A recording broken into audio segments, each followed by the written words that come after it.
One this is आंचल। आज करेंगे important topic के बारे में बात, apoptosis and its relation with cell cycle.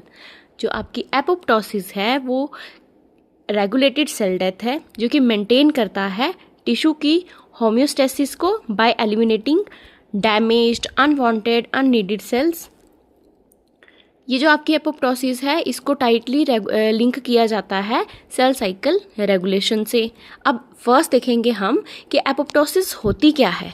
Apoptosis जो है आपकी वो programmed orderly and energy dependent cell death है। यहाँ पे सेल का श्रिंकेज होगा, क्रोमेटिड कंडेंसेशन होगी, डीएनए की फ्रेगमेंटेशन होगी और एपोप्टोटिक बॉडी की फॉर्मेशन होगी। यहाँ पे आपको कोई भी इन्फ्लामेशन देखने को नहीं मिलती है। एपोप्टोसिस किसके लिए ज़रूरी है? डेवलपमेंट के लिए, इम्यून सिस्टम के फंक्शन के लिए, रिमूवल ऑफ डैमेज सेल के लिए। अब देखेंगे डायग्राम में, जैसे आप देख सकते हैं कि जीवन फेज में जब भी डैमेज जो है हमें सेंस होगा, किसके थ्रू होगा? P53 और RB प्रोटीन से सेल साइकिल जो है वो अरेस्ट हो जाएगी और या फिर एपोप्टोसिस में जाएगी। एस फेज में जो भी अनरिपेयर्ड डीएनए होगा वो एपोप्टोसिस में जाएगा। G2 में अनरिपेयर्ड डैमेज जो है वो भी कहाँ जाएगा? जब G2 to M ट्रांजिशन होगी तब भी अगर कोई भी हमारे पास अनरिपेयर्ड डैमेज है डीएनए में तो वो कहाँ जाएगा? एपोप्टोसिस में जाएगा। सेकंड है आपका relation of apoptosis with cell cycle. जो सेल साइकिल और एपोप्टोसिस है वो क्लोजली कैसे हैं? इंटरकनेक्टेड हैं। जब सेल्स जो हैं वो रिसीव करते हैं नेगेटिव सिग्नल्स को, जैसे कि आपके डीएनए डैमेज, ग्रोथ फैक्टर का विड्रॉल हो जाना या फिर सीवियर स्ट्रेस में चले जाए आपका सेल साइकिल जो है वो अरेस्ट हो जाती है। अगर डैमेज जो है उसको हम रिपेयर नहीं कर सकते हैं तो सेल जो है वो डायरेक्टली एपोप्टोसिस की तरफ चला जाता है। की डिसीजन पॉइंट कहाँ पे हमें मिलेंगे देखने को? G1 to S check point में और आपका डीएनए डैमेज चेक पॉइंट में।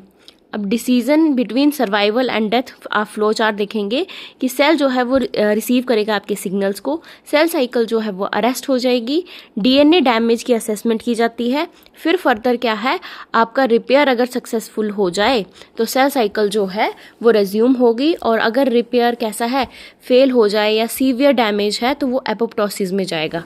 कहने का मतलब कि रिपेयर आपका अनरिपेयरेबल है, उसको रिपेयर कर ही नहीं सकते हैं, तो आपका सेल कहाँ जाएगा? एपोप्टोसिस में जाएगा। नेक्स्ट है आपका थर्ड, की molecules linking cell cycle and apoptosis. अब कौन से ऐसे मॉलिक्यूल्स हैं जो कि लिंक करते हैं आपकी सेल साइकिल को भी और एपोप्टोसिस को भी? तो फर्स्ट आपका मॉलिक्यूल है P53। इसका रोल क्या है सेल साइकिल में कि ये इंड्यूस करता है G1 to S arrest for DNA repair.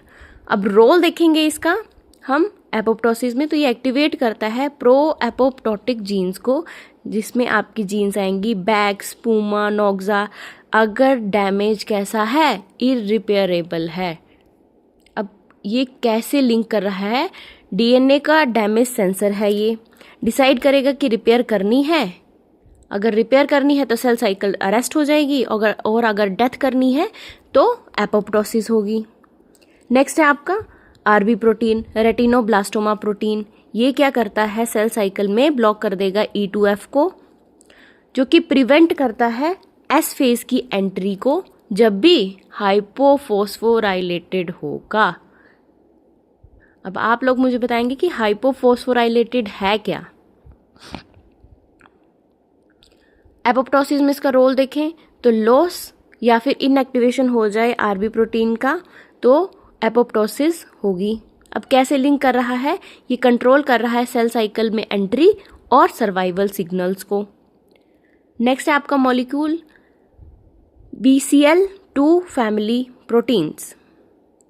ये सेल साइकिल में क्या रोल है इसका? इन्फ्लुएंस करता है सेल सर्वाइवल को जब भी हमें किसी भी फेज में जाना है। वेरियस फेजेस में इन्फ्लुएंस करेगा सेल सर्वाइवल को। एपोप्टोसिस में रोल देखें तो प्रो सर्वाइवल ब्रैकेट में लिखा है आपका जीन्स BCL2, BCLXL और pro apoptotic Bax and Bak genes. कैसे लिंक कर रहा है? ये बैलेंस बना रहा है सर्वाइवल और डेथ के बीच में। मॉलिक्यूल फिर फर्दर आपके हैं कैस्पेजेस। तो सेल साइकिल में आपका रोल है कि एक्टिवेट होंगे जब सेल साइकिल अरेस्ट होगी या फिर एपोप्टोटिक सिग्नल्स जो हैं वो मिलेंगे सेल को। अब रोल देखें हम एपोप्टोसिस में, तो ये क्या है? एग्जीक्यूशनर है ऑफ एपोप्टोसिस। कैस्पेज 3, 7, 9 ये क्या है? ये आपको क्या करते हैं? ये आपकी जो सेल है उसको एपोप्टोसिस की तरफ को लेके जाते हैं। कैसे लिंक कर रहा है? एग्जीक्यूट कर रहा है एपोप्टोसिस को जब भी सेल साइकिल जो है फर्दर प्रोसीड ना हो पाए।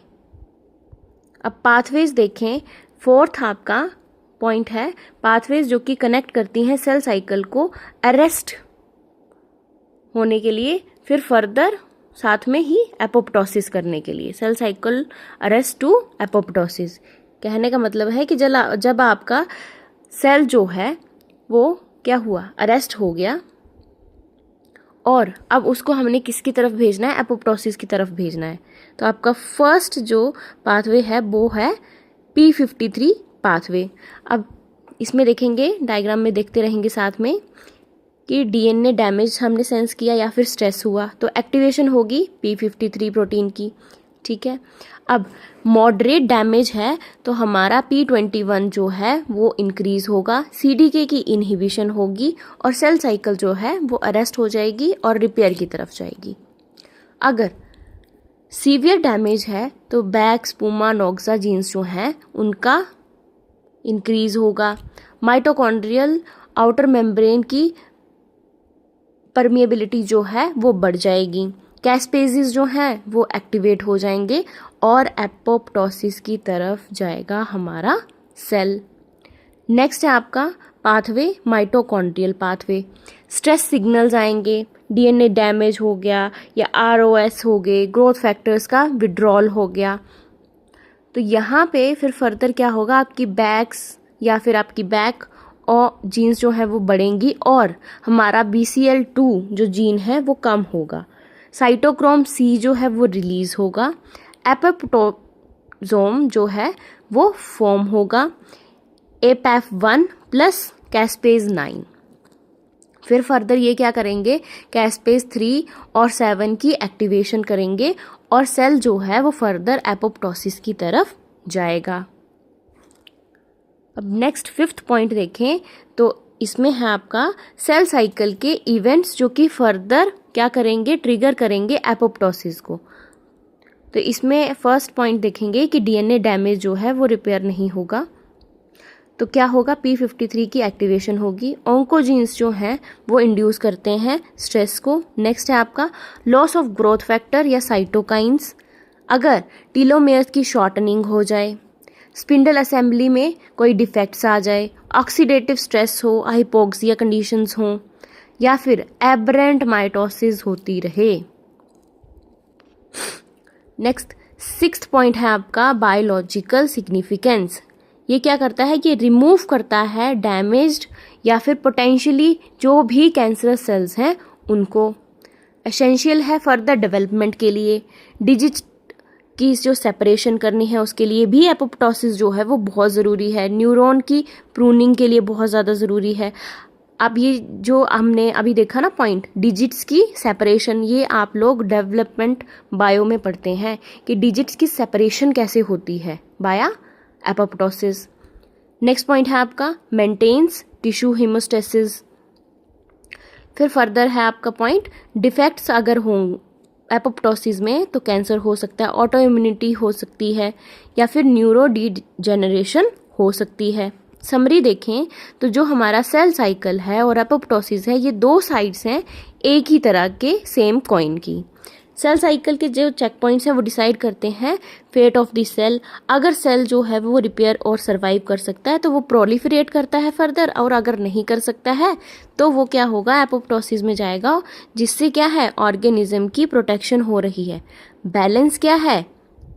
ज़रूरी है ना। सेल साइकिल क्या करेगा? प्रोलिफरेशन करेगा और एपोप्टोसिस क्या करेगी? आपकी एलिमिनेशन करेगी। अगर लॉस हो जाए इस बैलेंस का तो बहुत डेंजरस डिजीजेज हो सकती हैं जैसे कि कैंसर। आई होप आप लोगों को ये टॉपिक जो है अब बिल्कुल समझ आ गया होगा। अगर आया है तो लाइक करें, कमेंट करें, शेयर करें अपने दोस्तों के साथ। Thank you.